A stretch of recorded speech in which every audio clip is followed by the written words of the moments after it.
사람이 살다 보면 아주 큰 어려움을 겪을 때가 사실 제법 많이 있죠. 우리 젊은 사람들은 학업과 진로와 결혼과 직장 문제가 큰 문제로 와닿고, 그것이 또 고통과 혹은 절망스러운 그러한 이유들이 되기도 합니다. 우리 모두는 어느 때는 자녀 일로요, 어느 때는 배우자의 일로, 어느 때는 부모와 여러 가족의 일로, 어느 때는 학교나 직장이나 교회에서도 어려움을 겪기도 합니다. 그리고 나의 사랑하는 사람들의 질병과 또 나와 모든 사람들의 그 사고와 고통을 그렇게 겪기도 합니다. 경제적인 문제와 인간관계 문제가 발생되기도 하지요. 그럴 때에 우리는 당황스럽고 혼돈에 빠지며 무력감에 빠집니다. 그리고 괴롭고 절망도 하다가 분노도 하다가 현실을 도피하기도 합니다. 그러면서 나 자신이 초라하게 느껴지고 위축되며 심지어는 죄책감에 사로잡히기도 하며 죽음의 어두운 그림자가 나를 사로잡을 때도 있습니다.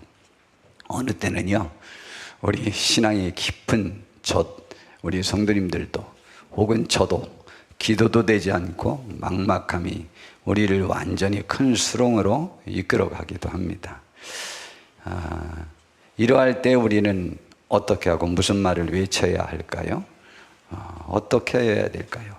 원인과 책임을 찾아서 그 대상을 원망할까요? 아니면 이 상황이 벌어졌다는 것으로 하나님을 원망할까요? 아니면 이런 일을 있게 한 나를 책망하며 죄책감과 고통에 사로잡혀 있어야 할까요? 성도 여러분, 이 모든 상황에서든 똑같이 가장 잘 먹혀드는 유일한 방법이 하나가 있습니다. 우리 한번 따라해 보시지요. 주여 나를 구원해 주소서. 하나님 나를 살려 주소서. 사실 이렇게 외치면 됩니다. 근데 너무 힘들으면 이것도 길어서 이게 잘 안 됩니다. 아이고 주여, 아이고 주여, 아이고 하나님, 아이고 하나님, 아이고 주여, 주여, 주여, 주여, 아이고 나 죽네 주여, 주여, 이렇게만 해도 됩니다. 근데 이 기도가 더 응답이 빠릅니다. 주여 나를 구원해 주소서, 하나님 나를 살려주소서라는 것보다는 아이고 주여, 아이고 주여, 아이고 주여, 이게 더 응답이 더 빨리 와요. 하나님은 쉽게 알아듣고 우리들의 마음을 이해하시고 금방 응답하십니다. 그래서 오늘 우리의 고통과 위기 속에서 외치는 이 외침이 얼마나 효과가 있는지를 제가 꼭 좀 알려드리고 싶었습니다.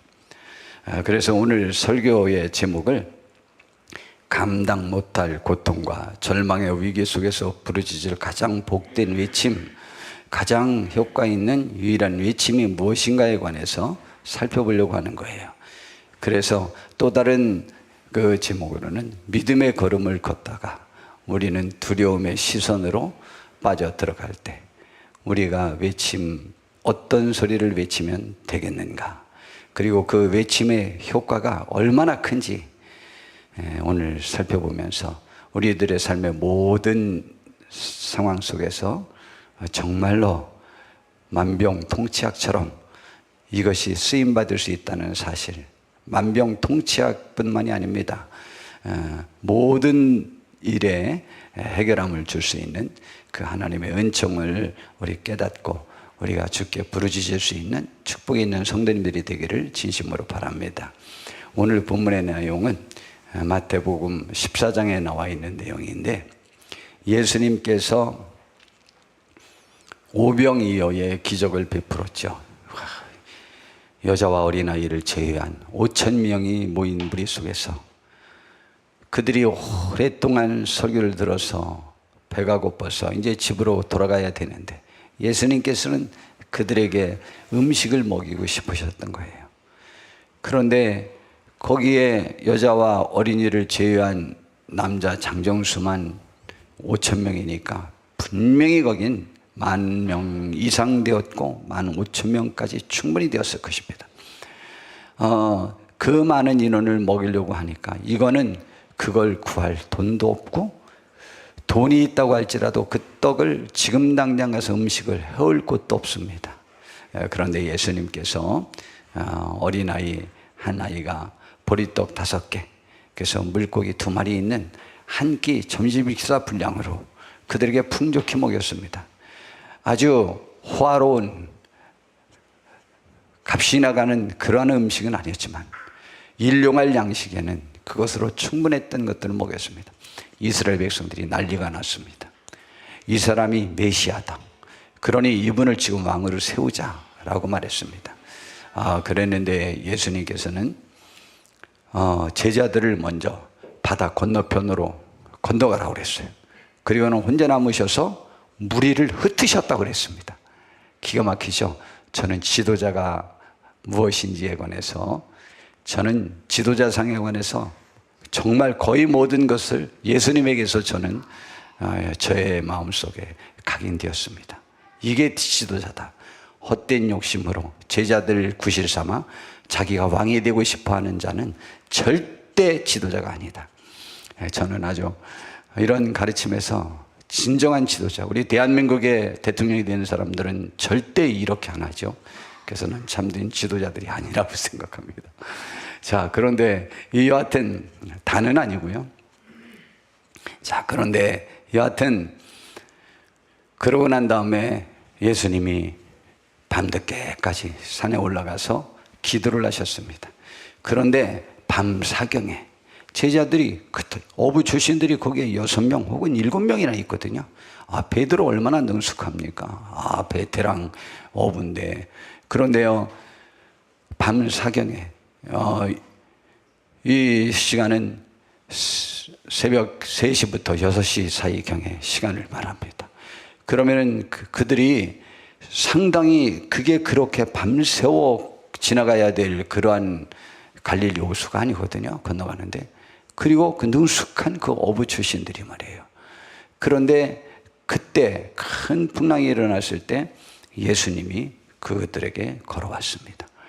그런 거 들어봐서 제자들이 꽤 오랜 시간 어려움을 겪고 있었음이 분명합니다. 지쳐갈 그들에게 예수님이 바다 위로 이렇게 걸어오셨는데, 그것을 보고 많은 사람들이 놀라서 유령이라 하고 무서워서 소리를 지르게 되었습니다. 정말 무섭지 않겠습니까? 그때 밤에 누가 무리를 걸어오니 유령이라는 그 생각이 충분히 저는 이해가 됩니다. 그러자 그 소리 지르는데 예수님께서 말씀하셨어요. 나니까 안심하라, 두려워하지 말라 그랬어요. 그때 베드로가 아니면 감히 말할 수 없는, 정말 기상천외할 만한 희한한 질문을 합니다. 주여, 만일 주님이시거든 나를 명하사 물 위로 오라 하소서. 이랬습니다. 아마 우리 성도님들 같았으면 뭐라고 했겠습니까? 와, 살았다, 주님 빨리 오세요, 우리를 살려주세요, 그랬을 거예요. 그런데 베드로는 지가 왜 또 들어가야 됩니까? 베드로는 정말 귀한 분입니다. 주님을 어떤 삶의 현장에서라도 직접 더 경험하고 싶은 그러한 귀한 욕망이 매번 있었죠. 그랬더니 예수님이 와라 그랬어요. 그랬더니 그가 즉시로 뛰어내렸습니다. 그래서 걸어갔습니다. 그리고 예수님께로 갔습니다. 이야, 그렇게 잘 가다가 여지껏 있었던 바람이에요. 신경 쓰지도 않던 바람이 막 불고 있는데, 그때 바람을 보고 무서워서 빠져가기 시작했습니다. 그러니까 베드로가 소리 질렀어요. 주여, 나를 구원하소서. 이제 정말 내가 죽나 보다 하면서 내가 괜히 여기 걷게 해달라고 내가 그랬네, 별 생각 다 들었을 거예요. 그러나 일단 베드로가 수영도 제법 잘할 텐데 그냥 나 죽었구나라는 생각이 드니까 주여, 나를 구원하소서 외쳤어요. 그런데 주님이 즉시 손을 내밀어 그를 붙잡으셨습니다. 그리고 하실 말씀은 있으셨죠. 붙잡고 난 다음에, 끄집어낸 다음에, 믿음이 작은 자야, 왜 의심했냐, 그냥 믿고 오면 됐을걸, 이렇게 말씀하시면서 다시 함께 배에 올랐습니다. 그랬더니 배에 있었던 사람들이 이야, 주님은 진짜 하나님이십니다 라고 하는 하나님의 아들이라는 그러한 고백을 한 내용이 오늘의 내용입니다. 그럼 이 내용을 우리 세부적으로 자세히 이것이 우리들에게 말씀해 주고자 하는 것들이 무엇인가에 관해서 살펴보고자 합니다. 29절에 보니까 베드로가 주님이 계시거든 나를 물 위로 걷게 오라고 이렇게 좀 해주세요 라고 이렇게 하자 29절에 오라 하시니 베드로가 배에서 내려 물 위를 걸어서 예수께로 갔습니다.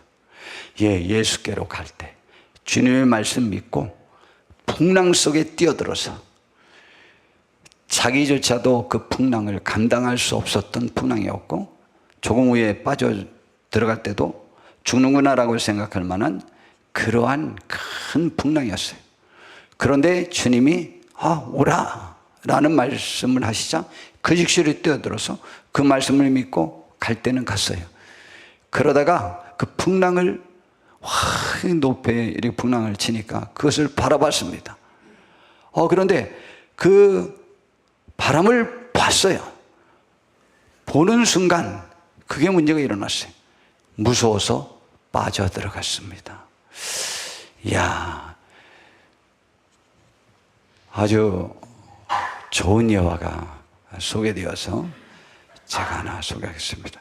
어느 날 조종사 훈련을 받던 신참 그 조종사 파일럿이 안개에 짙게 낀 상태에서 비행을 하게 되었습니다. 그는 훈련 중이었기에 실제 창밖을 보는 것이 허용되지 않았고 오직 계기판만 보고 조종해야 합니다. 신참은 창밖을 못 보는 게 규정이래요. 절대 계기판만 보래요. 그는 처음에는 계기판을 신뢰했지만 점점 고도가 이상하게 느껴졌고 직감에 따라서 조작을 바꾸려 하자 교관이 말했답니다. 계기판을 믿어라.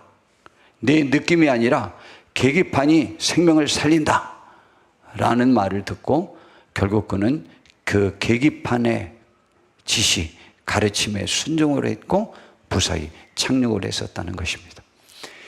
충분히 이해되어지는 상황입니다. 여러분, 계기판을 믿어야지 절대 지금 초보가 내 직감, 내 생각, 내 감을 믿어서는 안 된다는 것이죠. 성도 여러분, 우리 삶 속에서 바람을 보면 두려워집니다. 바람을 보고 무서워 빠져가는지라고 말했습니다. 베드로는 분명 예수님의 말씀을 따라 물 위를 걷고 있었습니다. 믿음으로 한 발을 내딛었고 예수님을 향해 걸어갔습니다. 하지만 문제는 그 시선이 예수님에게서 바람으로 옮겨졌을 때 생겼습니다. 신앙은 보는 것입니다. 무엇을 보느냐가 우리의 믿음을 결정합니다. 우리가 주님을 바라볼 때는 담대하지만 환경을 보면 두려움이 생깁니다. 우리의 신앙생활에서도 바람, 곧 환경을 보면 느낌이 무너지고 두려움이 몰려옵니다. 그러나 우리의 신앙 인생삶과 영적 계시판은 하나님의 말씀입니다. 베드로는 예수님을 보고 걸었지만 바람을 불 때 감각이 흔들렸습니다. 우리가 말씀에 집중하지 않으면 믿음의 방향을 잃게 됩니다. 건강의 바람, 경제의 바람, 인간관계의 바람, 세상의 여론과 비난의 바람, 그 바람들이 몰아칠 때 우리는 믿음이 흔들리게 됩니다.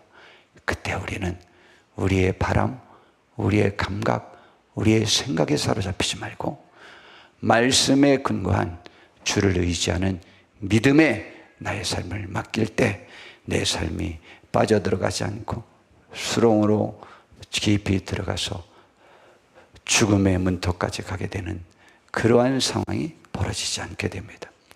두 번째, 주의 이름을 부르는 것은 놀라운 능력이 있습니다. 30절에 보니까, 30절 후반절에 보니까 그 상황에 빠지고 나니까 주여 나를 구원하소서. 사실은 오늘 설교의 주제예요. 주여 나를 구원하소서. 이것이 우리들에게 얼마나 효과 있는 것인지에 관해서 오늘 저는 말씀드리고 싶은 것입니다. 6.25 전쟁 당시에 피난 중이던 한 시골교회 목사님이 가족을 잃고 산속에 숨어 있었습니다. 굶주림과 추위, 공포 속에서 그는 무너질 듯했습니다. 어느 날 밤 그는 바람 소리에 눈을 떴고 그 순간 주여 나를 구원하소서 라는 기도를 눈물을 흘리면서 하게 되었습니다. 그 다음날 피난민이던 한 성도가 음식을 들고 산을 올라와 그를 발견하고 구조하게 됩니다. 훗날 그 목사님은 고백합니다. 나는 큰 믿음이 아니었습니다. 단지 너무 아파서 한마디 기도밖에 할 수 없었는데 그 한마디가 구원을 불러왔습니다. 라고 이렇게 간증했다고 합니다. 성도 여러분, 주의 이름을 부르면 첫 번째 영혼의 구원을 받습니다. 물론 이 영혼의 구원을 하나님이 말씀하실 때 그 모든 것을 포함하여 말씀하십니다. 로마서 10장 11절부터 보니까 믿음이 무엇인지, 주의 이름을 부르는 것이 무엇을 말하는 것인지에 관해서 분명히 말합니다. 성경에 이를 때 누구든지 그를 믿는 자는 부끄러움을 당하지 아니하리라 라고 말했어요. 믿는 자는 부끄러움을 당하지 아니하리라. 이 부끄러움은 죽어서 지옥에 가서 부끄러움을 당하는 일이 없을 것이라는 말씀이지만, 그러나 삶 전반에 주시는 하나님의 말씀임을 분명히 우리는 알 수 있습니다. 그 다음 절 내보니까 유대인이나 헬라인이나 이것은 차별이 없다. 그리고 한 분이신 주께서 모든 사람의 주가 되사 그를 부르는 모든 사람에게 무슨 축복을 주시냐? 부요함을 주신다고 그랬어요. 이 부요함은 풍족함, 이것은 이 세상 사는 인생 삶에서와 죽어서 이후의 세상에서 하나님의 부요한 풍요로운 그러한 은총을 받을 수 있음을 말합니다. 그러면서 그를 부르는 모든 사람에게 부요하다고 분명히 이렇게 명하셨습니다. 그러면서 13절에 누구든지 주의 이름을 부르는 자는 구체적으로 구원을 얻으리라 했어요. 이 구원은 영육의 구원을 말하는데, 여기 특별히 이 구원은 천국의 구원을 말하지만 영과 육의 모든 구원을 포함합니다. 그런즉 그들이 믿지 아니하는 이를 어찌 부르리요. 그러니까 주의 이름을 부르는 자는 하나님을 믿는 것으로 하나님이 인정하는 것입니다. 예, 믿지 않는 사람 부르지 못하잖아요. 가장 위기의 순간에 우리는 누굴 부릅니까? 엄마! 그러잖아요. 예, 엄마는 나에게 술수 쓰지 않을 것이라고 생각하는 거예요. 엄마의 눈물, 엄마의 사랑을 우리는 알고 있기 때문입니다. 그러니까 여하튼 어려움을 겪으면 순간적으로 엄마가 나오는 거죠. 저는 엄마 안 해본 거가 기억은 안 나는데 어렸을 때 했겠죠. 그래도 뭐 젖 먹고 싶으면 엄마 하고 또 울었겠죠.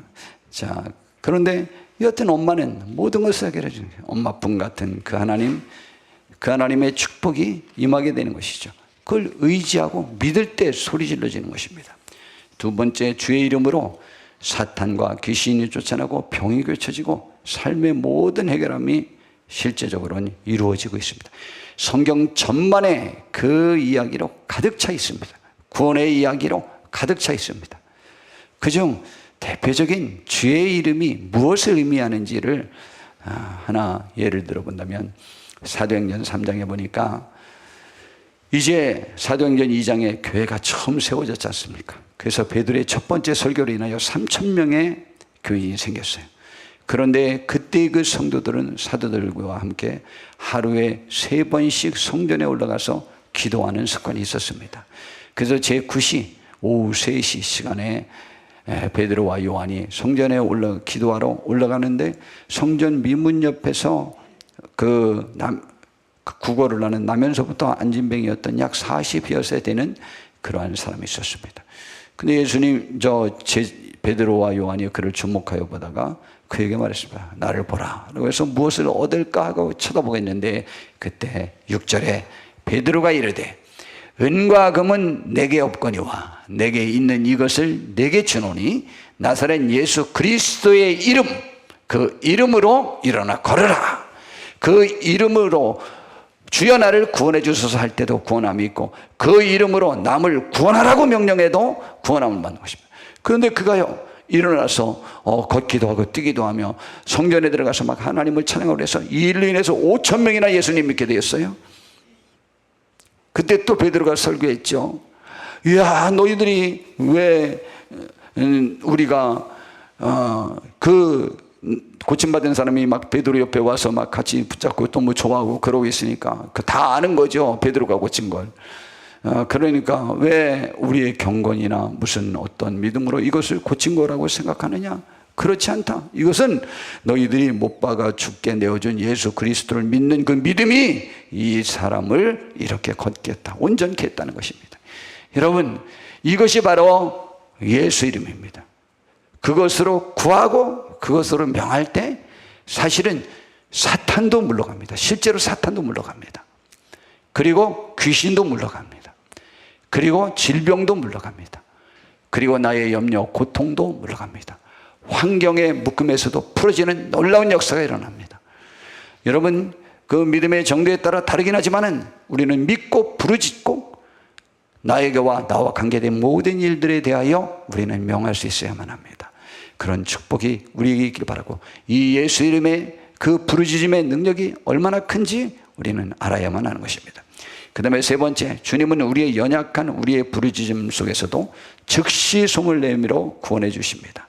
손을 먼저 내밀어 붙잡아 주시고 믿음에 대하여 깨닫게 설명을 해 주십니다. 베드로가 31절에 보니까 소리를 질렀더니 즉시 주님이, 예수께서 즉시 손을 내밀어 그를 붙잡으셨습니다. 참 얼마나 좋습니까? 그리고 믿음이 적은 자야 왜 의심했느냐 그랬습니다. 의심이 그렇게 된 것입니다. 여러분, 주님은 우리에게 손을 내밀어 주는 분입니다. 우리가 부르짖으면 말입니다.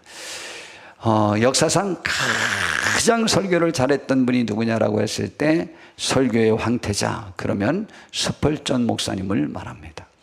제가 그분의 설교집을 읽어봤는데 좌우지간 굉장히 많아요. 조금만 읽어봤는데 한 편의 설교집이 3시간 분량이에요. 그때는 3시간씩 설교했어요.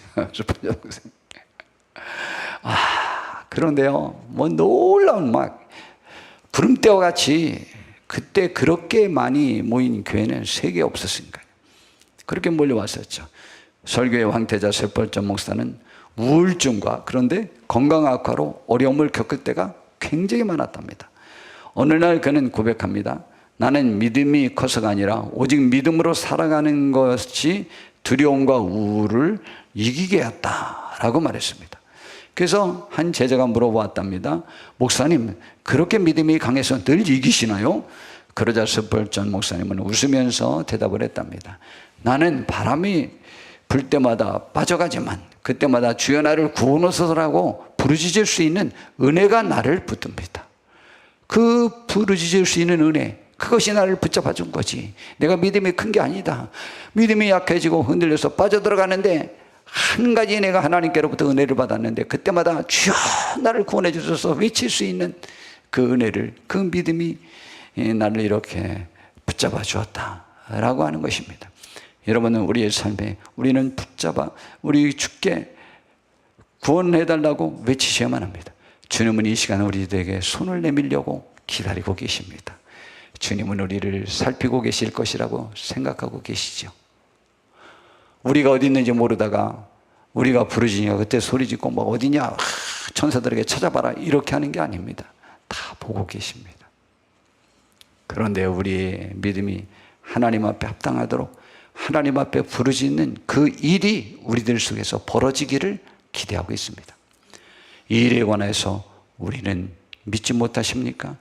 성경 말씀 너무 힘있고 너무 환호와 승리에 찬 선포와 외침을 우린 알고 있지 않습니까? 로마서 8장 31절부터 39절에 보니까 그런즉 이 일에 대해서, 이런 축복을 우리에게 주신다는 데 대하여 우리가 무슨 말 하리요? 누가 이해를 제기한다고요? 제일 많이? 첫 번째, 내 양심이, 내가 그거를 용납을 못해요.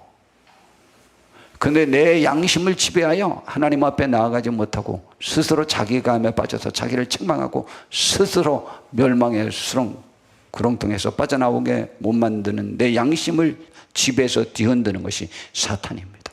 다 사탄의 계계입니다. 나를 하여금 일어나지 못하게 하는 자야. 하나님께 부르짖을 자격이 없다고 말하는 자야. 내 양심 속에서 일어나는 거예요.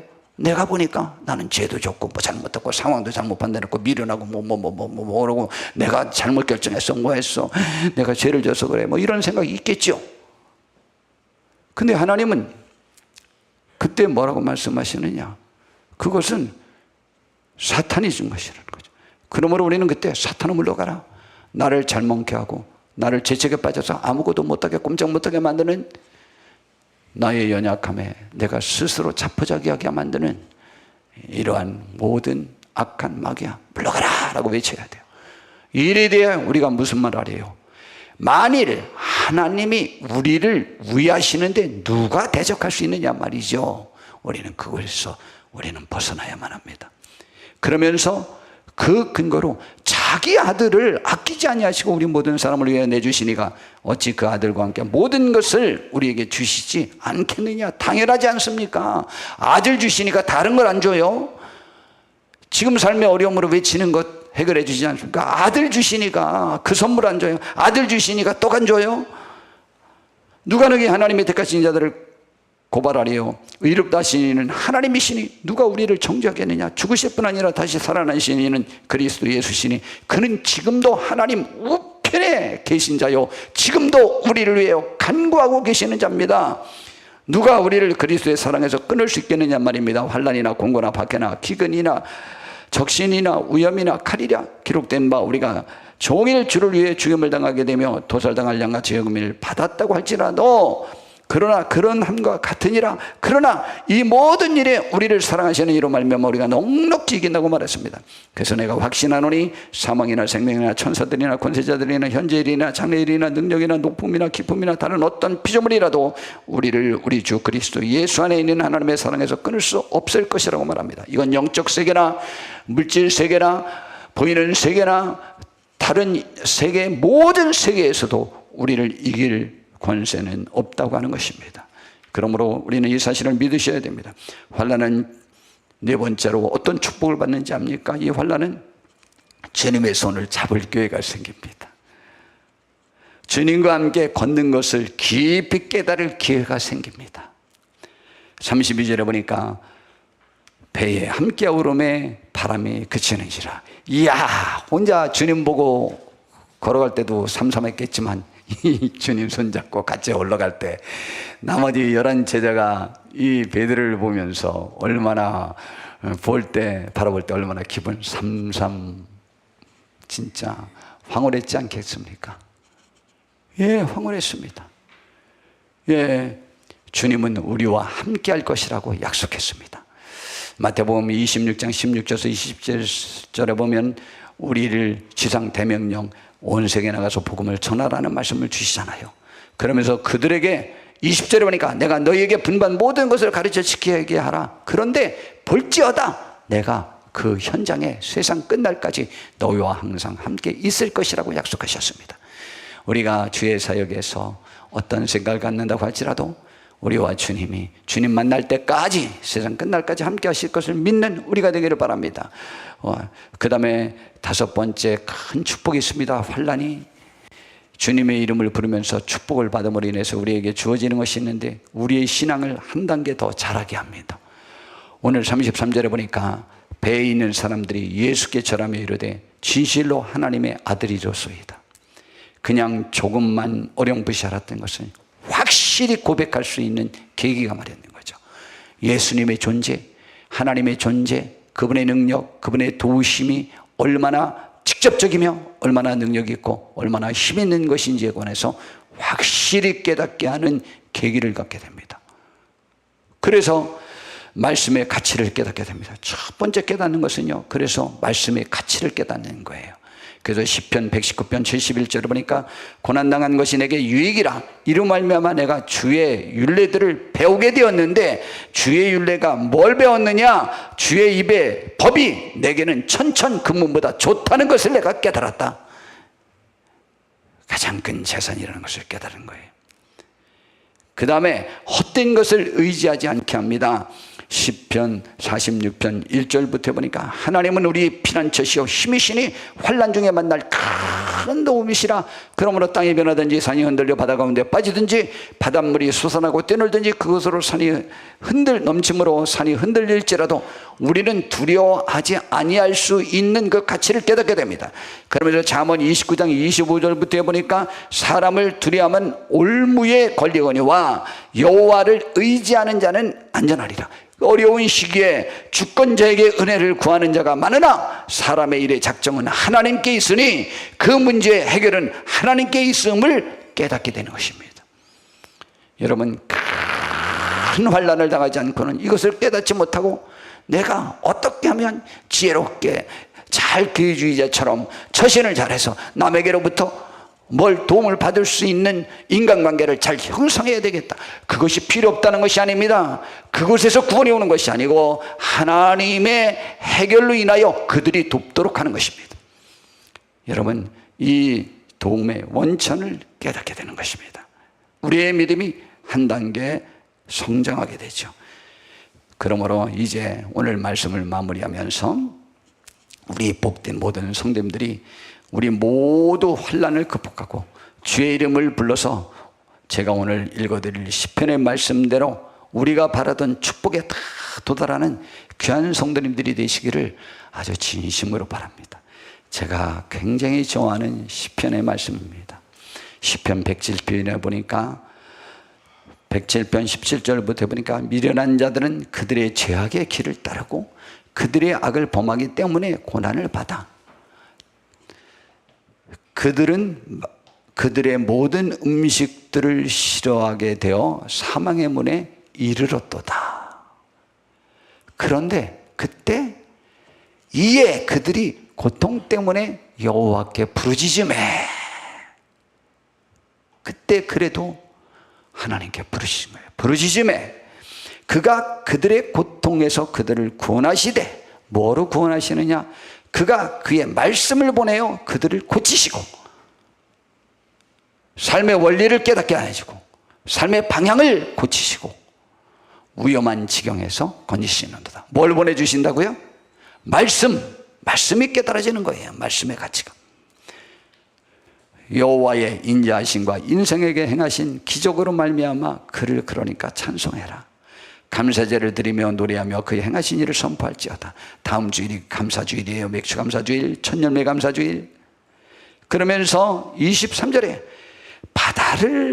배들을 바다에 띄우며 큰 물에서 일을 하는 자는 여호와께서 행하신 일들과 그의 기이한 일들을 깊은 바다에서 보나니. 야, 저는 이 정의가 너무 좋아요. 이 말은 그냥 이렇게 되는 거예요. 하나님의 도움은 현재 우리 각자에게 처한 모든 삶의 여건에서 체험할 수 있나니 라는 말입니다.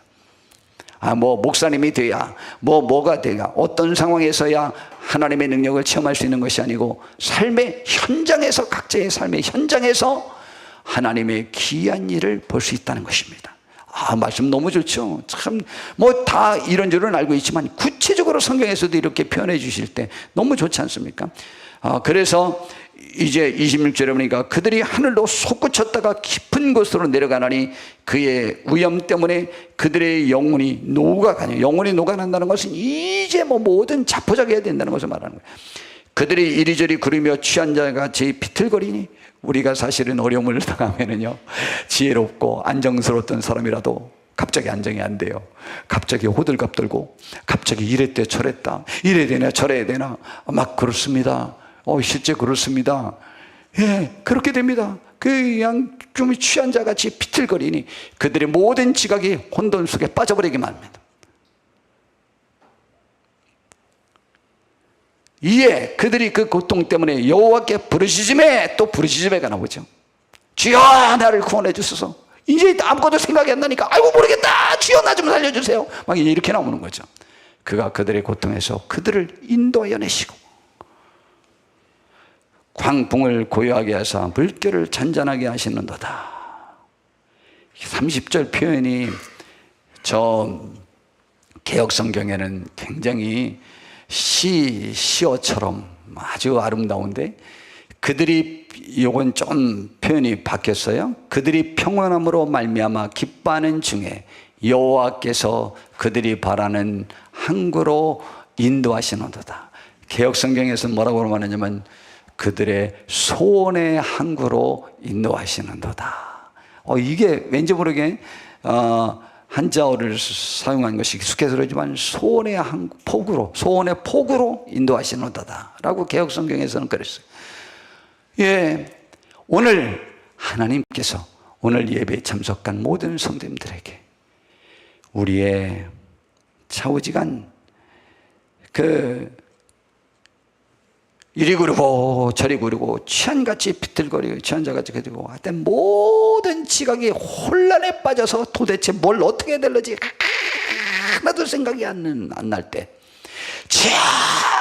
아이고 주여 아이고 주여 하고 외쳐서 아이고 주여 할 때 우리 소원은 있죠. 하나님이 아시죠. 우리 소원의 복으로 우리가 바라던 항구로 평안함으로 말미암아 우리가 갑자기 안심이 되더니 우리가 바라던 그곳으로 항구로 인도해 주시는 그 축복을 우리가 경험하시는 축복이 있기를 진심으로 바라는 마음으로 이 말씀을 준비하고 전합니다. 여호와의 인자하심과 인생에게 행하신 기적으로 말미암아 그를 찬송할지로다. 다음 주에 와서 다 해결되고 하나님을 찬송하는 우리 모두가 되기를 바랍니다. 백성의 모임에서 그를 높이며 장로들의 자리에서 그를 찬송하리로다. 삶 속에서도 부끄러움을 당하지 않도록 우리를 이끌어 주시고 높여 주실 것을 약속하셨습니다. 이 은혜가 오늘 이 말씀을 듣는 우리 성도님들과 전하는 저에게도 저도 굉장히 복복할 것 같으죠. 우리 성도님 생각하실 때 아주 저도 복복합니다. 그러나 저에게도 우리 성도님들에게도 우리가 기도해 주는 모든 대상들에게도 그 상황과 여건 속에서 하나님을 찬양하고 높이게 되는 귀한 은총을 우리가 바라던 그곳에 도달하여 하나님 앞에 영광 돌리고 함께 기뻐하고 위로받는 귀한 은총들이 저와 우리 모두에게 함께 하시고 그로 인하여 하나님 앞에 영광 돌리는 모두가 되기를 진심으로 바랍니다. 기도하겠습니다. 주님 참 감사합니다. 오늘 이 시간 우리가 주께 나와 이렇게 주의 말씀을 들으며 주님께 부르짖을 생각을 갖게 해주신 것 감사하고 그 주님의 은총을 믿게 해주심 감사합니다.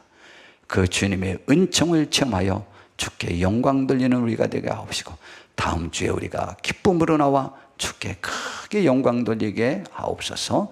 예수님의 이름으로 기도